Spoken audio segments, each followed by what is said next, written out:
যদি স্বাস্থ্য ভালো হয় মানুষ ভাববে আপনি অনেক বেশি খান। আপনি যদি একটু ডায়েট করেন মানুষ ভাববে আপনি অসুস্থ। আপনি যদি পোশাক আশাক ভালো পরেন মানুষ বলবে আপনি শো অফ করছেন।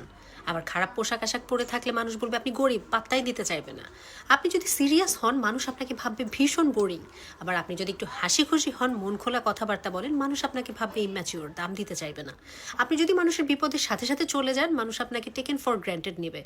আবার যদি মি টাইম কাটাতে চান, নিজেকে সময় দিতে চান, তখন মানুষ আপনাকে বলবে আনসোশ্যাল। আগে বিয়ে করলে বলবে ইচড়ে পাকা, দেরিতে বিয়ে করলে বলবে বুড়ি হয়ে গেছেন। সন্তান না হলে বলবে সন্তান নিচ্ছ না কেন, সন্তান হলে বলবে সন্তান আরেকটা নিচ্ছ না কেন। সো আপনি যেই হন যাই হন যেখানেই থাকেন না কেন মানুষের অপিনিয়ন থাকবে।